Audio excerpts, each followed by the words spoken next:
Welcome to the Fatherhood Fitness Podcast. I'm your host, Anthony Pluff. Each week, we will cover various topics that dads struggle with in their fitness journey. I'll give you actionable steps that you can apply right away, not only to take back control of your own health, but so you're able to be a better example for your kids too. All right. Welcome in. Thanks for spending part of your day with me today. It's been a busy start to the year so far. I'm sure it has for you as well. We're already over halfway through January, which is pretty crazy. And so glad you're here. We're going to be jumping in today. We're going to be talking about why you should be working out for what you want to do rather than what you've been told you should do. So I think this is a really important topic. And so we're going to dive into that. Now, this topic has really been something that I've been kind of harping on, especially with my clients over the past few years, especially as I've gotten older, as I've had, I would say, just more life experience. Injuries have occurred and things like that. And I've really started to notice that there are certain things that maybe some of the loudest voices inside like the fitness space are talking about, but it's not necessarily resonating with me, and is maybe not necessarily resonating with you either. So that's really what I want to dive in today. And so just to kind of go a little bit deeper there, what I meant about just like injuries and just kind of, how it's kind of affecting me personally. This past week, I just had hip surgery, and this is actually the second hip surgery I've had since May. And so this original injury that I had I was 12 years old. So about 20 years ago, I injured my hip. I was still growing at the time, going through puberty, and so things probably just didn't set well. It never healed properly, and then caused me just my gait, the way I walked, just to be affected a little bit differently.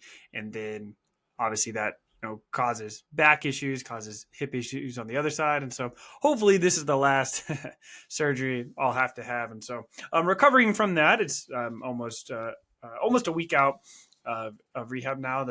I guess the good news is that I've gone through this before, so I kind of understand the process, but definitely still challenging. And it's cold outside. Last week we got 18 inches of snow. We got 15 inches in one day. And so we had tons of snow. And so it's been cold outside. I haven't been able to get outside as much. Obviously, I'm moving around on crutches right now. And so it's definitely played a toll, I've noticed, on my mental health. And I think that just kind of brings it back to, the topic that I want to kind of dive in today is about figuring out, what's going to work for you. Why do you want to get in shape? Why do you want to exercise? And for a lot of people, there's different reasons. I think most of our younger life, the reason we exercise, if you're involved in sports, is to get better at what you're doing, right? Maybe you got I did not get into weightlifting really until college. Now, that doesn't mean I didn't work out a lot. I exercised. I always fell in love with fitness at a very young age. I was working out when I was in middle school, when I was in high school, but I was doing mainly like body weight stuff. I was doing push-ups, pull-ups. I was doing plyometrics and things like that. But for me, I was always, I'm 5'5" now. So you can guess how tall I was when I was younger. I was always one of the smallest guys on the team. So for me, it was a way to compete, right? I was a fairly athletic kid, but even though I was athletic, I was still much smaller than everybody. And so I had to have an edge, right? And so that's what motivated me when I was younger. I started doing plyometrics in middle school. I don't know about you, but you probably don't know a lot of people who started, working out that consistently that young. And I could definitely see the benefits. It definitely helped. It definitely gave me an edge. And so that was kind of my first introduction to exercise. And I loved that. I loved how it transferred over into just making me faster on the field. I did really well in track.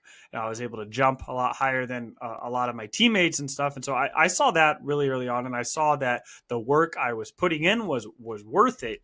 And so it just motivated me to continue to, get stronger, to work a little harder, to stay disciplined. And so that's something that, I was able to kind of figure out very early on.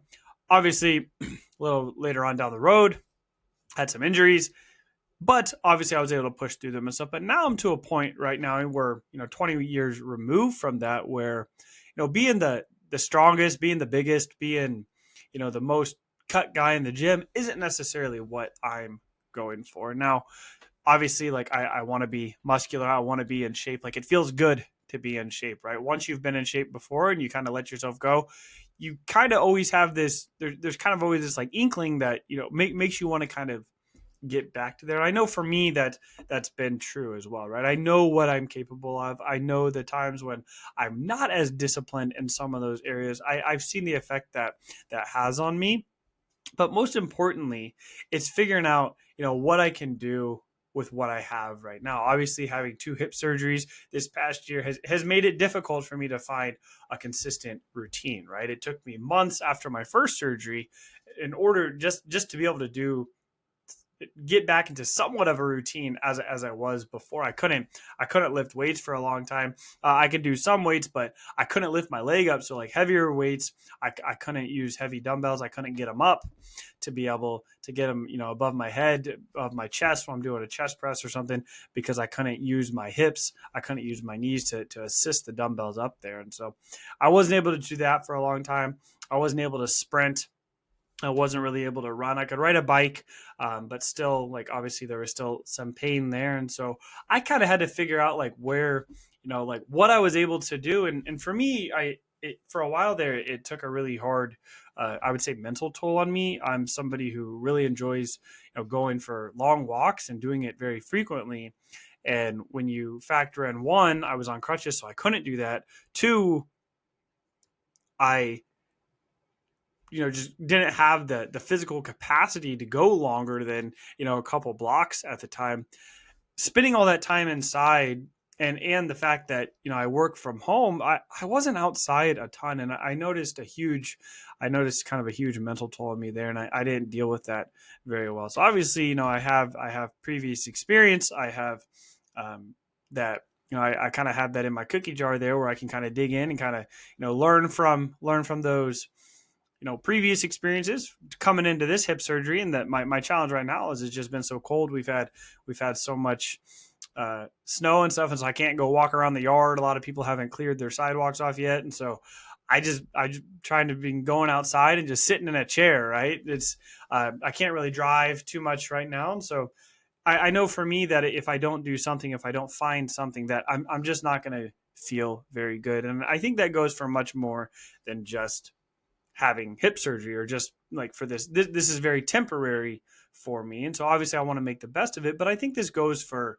your day-to-day life, finding what's best for you. I've had times in my life where I was very strong on certain lifts, right? I've had times in my life where I could bench press about twice my body weight. And so like that time for me, is that ever going to happen again? Possibly. I don't know, but that's not necessarily what I'm going for right now. Right. Sometimes just, lifted heavy. If I push it too hard, sometimes I get a little excited, then my joints hurt. And then I'm not able to, pick up my young daughter. I'm not able to run around with my kids. I've got 3 young kids. And so for me, that's very important. And when I had my first hip surgery, that was something that I noticed that was really tough for me. Just it was summertime, or right before summer I had surgery. So during the summer, I wasn't able to, run around in the backyard, play soccer with my son. I wasn't able to do much at the pool with the kids. I wasn't able, to even be able to pick up my youngest and put her in her crib for bed. And so that was really hard for me. And that, I mean,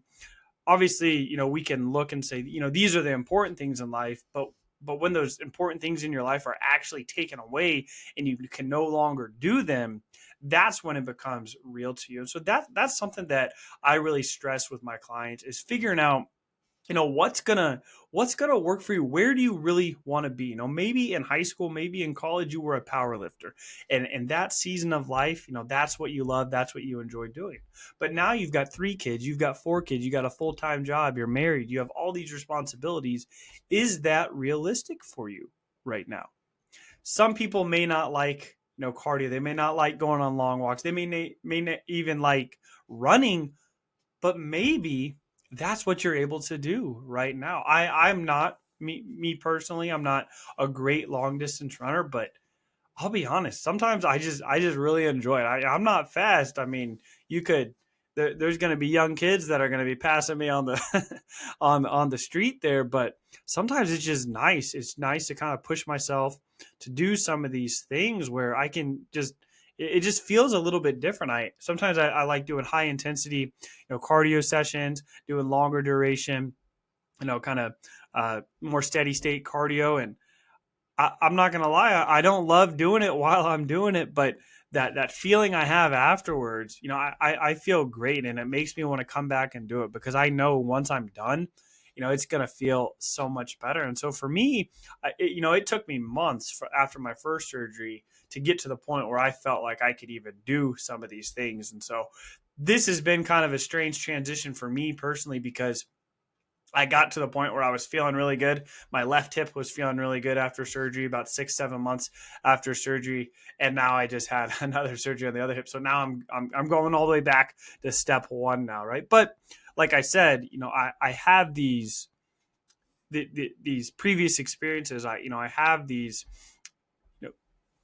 lessons that I'm able to apply to what I have now. I know when I had my first year, I did not do very well, right? I mentally, it was very hard for me to be inside. I'm not somebody who likes to just be inside all the time. I go for walks regularly. I like to be very active. I work out multiple times a week. And the spring and the summertime, I like to play on a old man slow pitch softball league. I love playing basketball. I have not had the chance to do that regularly in a long time, but I was able to do none of that for quite a few months, and that was really hard on me. I have a home gym at home. I have lots of equipment here, but when you're always at home, when you work from home, when you're the only time you're really getting out of the house is when you're going to physical therapy, that that can play a toll. And to be honest, though, that's how a lot of people spend their day-to-day life. Though they go to work, they come home, and then that's all they're doing, right? And so for some people, going to the gym is a great outlet. I actually bought a gym membership after my first surgery. I have access to a gym that I train my clients out of, but they don't have as many machines and things like that. And so I bought a gym membership to another gym close by, and so that I was able to kind of get out of the house a little bit and kind of do some exercises, do some of those things, because I know for me, just staying inside all day long, it wasn't great for me.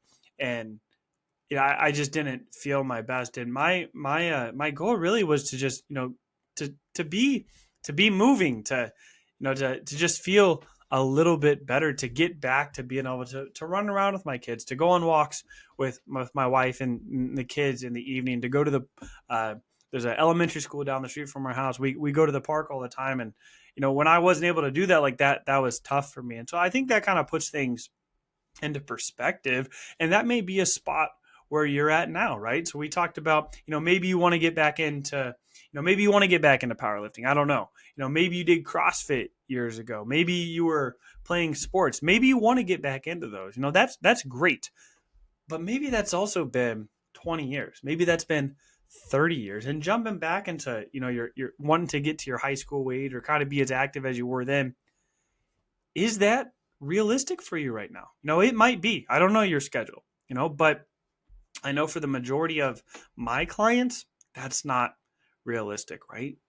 They just want to feel a little bit better. They want to be able to, have a little bit more confidence. They want to feel like each day when they wake up, they have the energy to actually make it to the evening, right? It's not fun, being exhausted, going to bed at night, waking up in the morning, kind of rushed for work, go to work all day, come home, have dinner, and then being exhausted, not being able to spend time with your kids, not being able to spend time with your wife. Like that is a very tough feeling, right? And so you may never get back to how active you were when you were in high school, and that's okay, right? There's ways to still be active. There's still ways to get in great shape. When you're younger, you're playing sports, you're obviously moving a lot more than you are now. Unless you're working construction right now, unless you're doing a job where you're constantly on your feet walking around all day, there's a good chance you're not going to be able to kind of match that activity level, but that's okay. We can figure out where you want to be right now. But one of the biggest things I always focus on with my clients is the very first thing we're trying to get handled here is how can we fit in a couple strength training sessions in a week. Now, these don't have to be long. The majority of my clients' workouts are 30 minutes. If you can do 30-minute strength training sessions a week, you're going to feel so much better than you are right now. If you go from 0 to 3, and it doesn't have to be this week. It could take, a month or two to ramp up. You go from 0 sessions to 1 session to 2, 2 to 3. Maybe eventually you're getting 3 sessions in, you're getting a couple cardio days in a week. Like you're going to be feeling so much better. And for some of my clients, the cardio sessions they do are simply just long walks. 30 minutes in the morning, maybe 30 minutes at lunch, 20, 30 minutes at night, right? Now you don't have to do all of those. If you could do all 3 of those, like that would be fantastic, right? That's probably going to get you close to about 10,000 steps a day if you can get 3 30-minute walks in. But with your schedule, most likely you're probably not going to be able to get all of those in. But if you could get one of those in, if you could get, a 15-minute walk over lunch, clear your head, get outside, you're going to be feeling so much better. And so when we look at information online, like there are tons of big names that I follow. Some of them I have met personally, and these guys are in great shape. They are very intense with their routines, and it pays off for them. But unfortunately, a lot of what they say, a lot of what they teach is not relatable to me, and I'm sure it's not relatable to you either, because many of these guys don't have kids. Maybe they're divorced, and so they only have their kids half the time. Their kids are older, and so they're out of the house. Or, unfortunately, sometimes this is true too, they just don't prioritize being a dad as much as I would like to, right? And so I'm not saying their way of living, I'm not saying anything they're doing is right or wrong. Their priorities are different, right? For me, my priority is number one, it's going to be my family. My fitness is very important. My work is very important, right? Going to the gym is important for me, but I've also built a home gym, and so that I don't have to leave all the time. I like going to the gym some of the time, but I don't like to spend an hour or more away every single day when I'm already busy. My kids have, sports events, they have, school events. I want to be involved in that. And so for me, right now at this stage in my life, being the biggest, strongest guy in the gym is probably not ideal for me. And so maybe you're in that same situation, right? Maybe you don't have time, or you don't want to be the biggest, strongest person in the gym. And that's okay, right? But you can still get in great shape. You can still feel so much better just by spending, 2, 3, 30-minute sessions a week training your body, just strengthening your body, using your body the way it was intended to. Like we were not built to sit at desks, right? We were not created to just be stagnant all the time, right? So the more we move, the better we're going to feel, and we're going to eventually get to the point where we have that energy where we can, really do whatever we want. We don't have to think about it, right? When our kids ask us to go to the park, we're not going to have to think, wow, man, it's been a long day of work. I'm a little exhausted. I can't even lift my arms right now. I'm having some shoulder pain and stuff. Because when you take care of yourself, it's just going to be who you are, right? You're going to be the dad that's playing at the park all the time. You're going to be the dad that's always involved in their sporting events because you have chosen to take care of yourself now.